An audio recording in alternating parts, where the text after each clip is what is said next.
আমাদেরকে এক মাস সিয়াম সাধনার পর আজকে এই পবিত্র দিন, মহৎ দিন, ঈদ উল ফিতরের দিন, আমরা সবাই ফজরের নামাজ জামাতের সহিত মসজিদের মধ্যে আদায় করে ঈদগাহের মধ্যে উপস্থিত হতে পেরেছি। আল্লাহ তাআলার শুকরিয়া আদায় করে বলি আলহামদুলিল্লাহ।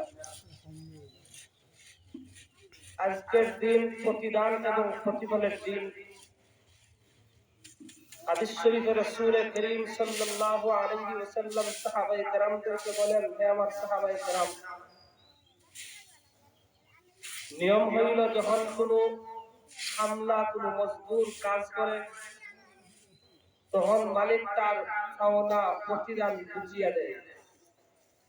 ঠিক তেমনি ভাবে আল্লাহ তাবারক ওয়া তাআলার একদল মায়ার বান্দারা বিগত এক মাস দিনের বেলায় না খেয়ে রোজা রেখেছে, রাতের বেলায় সারাদিন উপবাস থেকে রাতের বেলায় কিয়ামুল লাইল তারাবির নামাজ পড়েছে। এমনকি আরো অনেক কিছু আল্লাহ তাআলার মায়ার বান্দারা ছিলেন যারা তাহাজ্জুদের নামাজও পড়েছেন। এই সমস্ত মজদুর যারা এক মাস শুধু আল্লাহ তাবারক ওয়া তাআলার গুণগান গুণকীর্তনে অতিবাহিত করেছে, যারা এক মাস শুধু আল্লাহ তাবারক ওয়া তাআলার প্রশংসায় নিয়োজিত ছিল, যারা এক মাস আল্লাহ তাবারক ওয়া তাআলার সেই মহান হুকুম পালন করেছে, রাসূল বলেন এই সমস্ত মজদুরদের পাওনা বুঝিয়ে দেওয়া দিন আজকে। আজকের দিন আল্লাহ তাবারক ওয়া তাআলা এই সমস্ত মায়ার বান্দাদেরকে তাদের প্রতিদান এবং প্রতিফল দিবেন।